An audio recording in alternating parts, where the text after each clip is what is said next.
Shalom adik-adik, gimana nih? Kalian udah siap belum buat skala minggu? Kak Jonathan yakin pasti kalian udah siap banget. Nah, sekarang kita berdiri yuk, kita memuji Tuhan bareng-bareng, oke?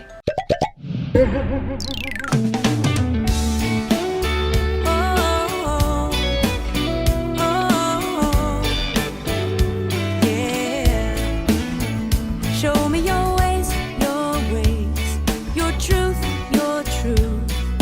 All my hope is found in you. Show me your ways, your truth, your truth.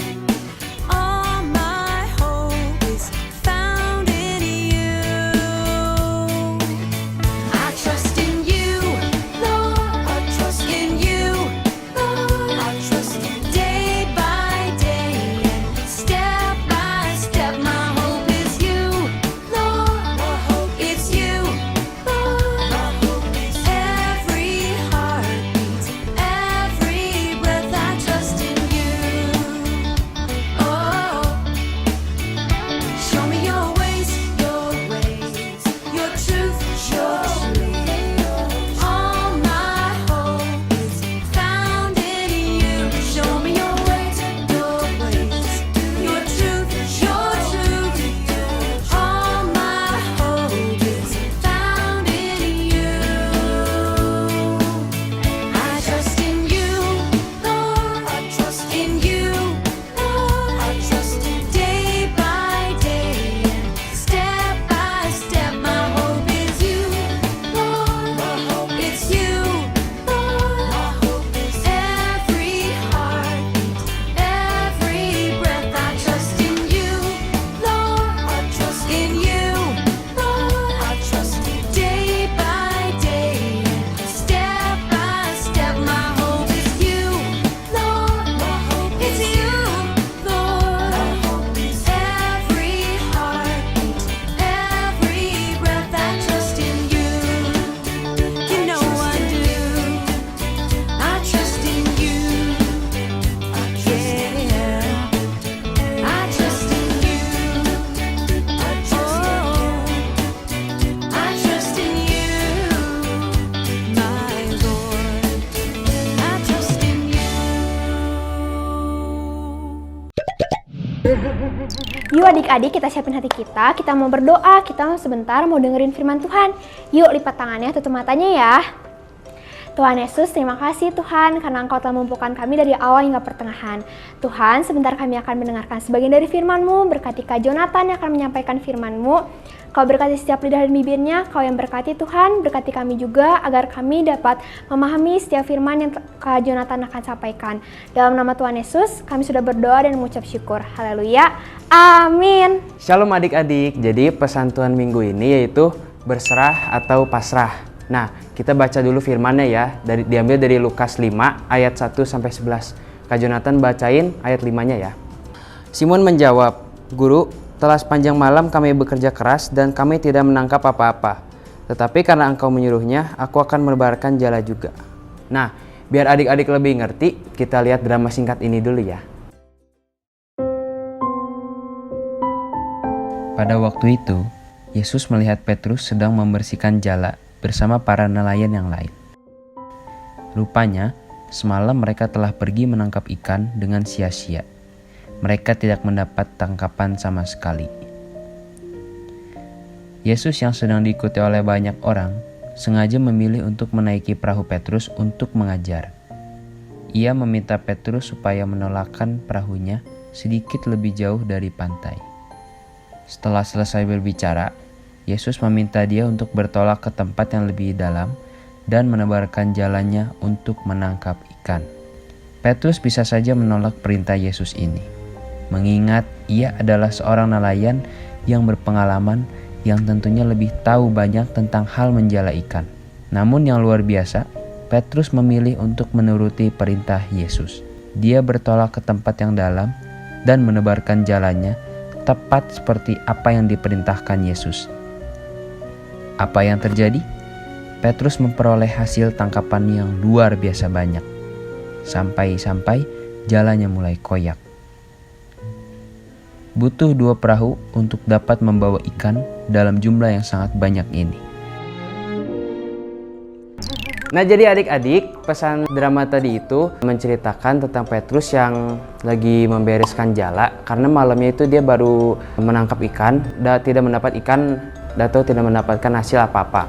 Nah, waktu itu Tuhan Yesus yang sedang diikuti oleh banyak orang melihat Petrus dan memutuskan untuk menaiki perahu Petrus untuk mengajar. Tuhan Yesus menyuruh Petrus buat menolakkan kapalnya lebih jauh dari pantai buat mengajar.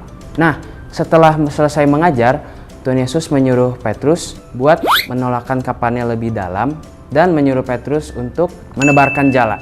Nah, kalau adik-adik jadi Petrus, adik-adik bakal langsung nebar jalanya atau malah adik-adik mungkin berpikir, ngapain sih? Kan kemarin kita udah kerja semalaman, taunya nggak mendapatkan hasil apa-apa. Nah, tapi Petrus itu dia langsung mengikuti kehendak Tuhan dan dia langsung menebarkan jalanya. Dan hasilnya apa adik-adik? Hasilnya itu luar biasa banyaknya sampai jalannya itu udah mulai koyak dan butuh 2 perahu untuk menangkap dari hasil tangkapan tersebut. Nah, itu tuh sama seperti kehidupan kita sekarang-sekarang ini adik-adik. Saat kita mengusahakan sesuatu tetapi mungkin hasilnya belum sesuai yang kita harapkan, itu timbul sikap dan reaksi. Nah, ada orang yang malah menjadi pasrah terhadap keadaan, tapi ada juga orang yang mau berserah dan menyerahkan semua perkaranya kepada kehendak Tuhan. Nah, mungkin adik-adik mikir berserah sama pasrah itu apa sih? Kok kayak mirip-mirip? Nah, itu tuh beda adik-adik. Pasrah itu pasif. Nah, kalau pasrah itu jadi kita tidak melakukan apa-apa. Beda dengan berserah. Kalau berserah itu aktif. Jadi kita menyerahkan semuanya pada kehendak Tuhan. Jadi hasilnya apa? Ada tindakan. Nah, ada yang menarik nih adik-adik. Adik-adik ada yang tahu bahasa Inggrisnya berserah? Nah, iya betul banget. Berserah itu bahasa Inggrisnya surrender. Nah, surrender ini istilahnya itu sering dipakai pada saat peperangan. Adik-adik pernah nonton film perang? Jadi waktu saat perang, berserah ini dipakai pada saat tentara-tentara yang mengalami kekalahan. Nah, pada saat tentara mengalami kekalahan, dia akan menyerahkan dirinya.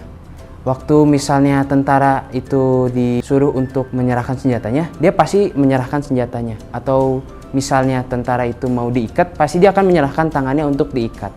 Nah, Kak Jonathan punya satu contoh nih buat adik-adik. Contoh yang pertama itu posisi Tuhan, di mana kehendak Tuhan Yesus, tapi kita itu berada pada kehendak diri kita sendiri. Jadi kita tidak mengikuti kehendak Tuhan Yesus. Nah, misalnya kita itu sebagai muridnya Tuhan Yesus itu kan pasti baca firman, doa, tapi itu tuh kadang kita masih punya kehendak sendiri di dalam diri kita sendiri. Misalnya, waktu ulangan nih, adik-adik udah mempersiapkan nih dari rumah, udah belajar, udah minta tolong mama buat ajarin. Dan waktu ulangannya pun adik-adik udah berusaha untuk melakukannya. Tapi mungkin hasilnya itu nggak sesuai sama yang adik-adik harapkan.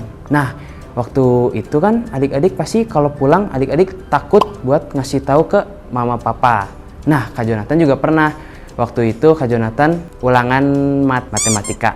Kak Jonathan emang nggak bisa, tapi Kak Jonathan belajar di rumah. Kak Jonathan belajar beberapa jam karena emang pusing. Terus waktu mengerjakan pun Kak Jonathan udah serius bener-bener mengerahkan semua usaha Kak Jonathan. Tapi ternyata hasilnya itu tidak sesuai sama yang apa Kak Jonathan harapkan. Nah, Kak Jonathan jadi takut buat ngasih tahu ke mama papa. Nah, jadinya Kak Jonathan itu bohong ke mama papa. Kak Jonathan jadi kertasnya Kak Jonathan sumputin di mana. Nah, itu tuh gak boleh adik-adik. Padahal yang Tuhan ajarin itu apa? Jujur. Nah, jadi Tuhan Yesus itu mengajarkan kehendak Tuhan Yesus itu kan jujur. Tetapi kita masih berada pada kehendak diri kita sendiri. Yaitu apa? Misalnya berbohong pada mama papa. Nah, ada juga contoh kedua. Contoh kedua itu posisi di mana kita sudah condong kepada kehendak Tuhan, tapi kita masih ada kehendak diri kita sendiri di dalam kita. Nah, misalnya kalian udah minta tolong, udah berdoa minta tolong pimpinan Tuhan, tapi yang adik-adik lakukan masih mungkin malas-malasan, masih main game, masih menunda-nunda, atau nonton TV dulu lah, baru belajarnya nanti belakangan. Nah, itu juga salah adik-adik. Kita sebenarnya itu sudah condong kepada kehendak Tuhan, tapi kita masih ada kehendak di dalam diri kita sendiri. Nah, adik-adik, kita mau belajar untuk menyampingkan keinginan kehendak dan gagasan diri kita sendiri untuk mengikuti kehendak Tuhan Yesus. Nah, adik-adik masih ingat sama ayat yang tadi? Kita baca lagi ya. Lukas 5 ayat 5. Simon menjawab, "Guru, telah sepanjang malam kami bekerja keras dan kami tidak menangkap apa-apa. Tetapi karena Engkau menyuruhnya, aku akan menebarkan jala juga." Nah, seperti cerita Petrus tadi, adik-adik bayangin, kerja semalaman. Semalam itu panjang banget kan? Apalagi Petrus itu mencari ikan semalaman. Pasti capek banget. Sebenarnya waktu Petrus disuruh sama Tuhan Yesus buat menebarkan jala, sebenarnya Petrus bisa-bisa aja menolak. Atau mungkin Petrus mikir, ngapain? Kan kita sudah kerja semalaman tapi hasilnya tuh nggak ada. Tapi yang luar biasanya, Petrus itu sadar siapa yang berbicara di hadapannya dan dia langsung menebarkan jalannya sesuai kehendak Tuhan. Dan hasilnya apa adik-adik? Hasil tangkapannya itu banyak banget sampai jalannya udah mulai koyak dan sampai butuh 2 perahu untuk menangkap dan membawa hasil ikan tangkapannya. Nah, kalau kalian sudah mengikuti kehendak Tuhan dengan baik, Kak Jonathan yakin hasilnya pasti luar biasa. Amin untuk firman-Nya. Oke adik-adik, sekarang kita berdoa ya. Tuhan Yesus, terima kasih atas berkat-Mu yang Kau berikan kepada kami. Kiranya pesan firman yang telah disampaikan bisa menjadi tanam dalam hati kami dan bisa berguna bagi kehidupan kami. Terima kasih ya Tuhan Yesus.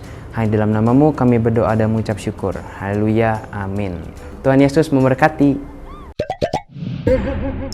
Shalom adik-adik. Nah, jadi minggu ini tuh aktivitasnya tuh seputar dengan cerita firman yang tadi, yaitu mencari teka-teki silang. Tapi ini dalam bahasa Inggris. Nah, yang pertama kita cari, Kak Jonathan contohin dulu ya. Kita cari boat. Boat itu apa?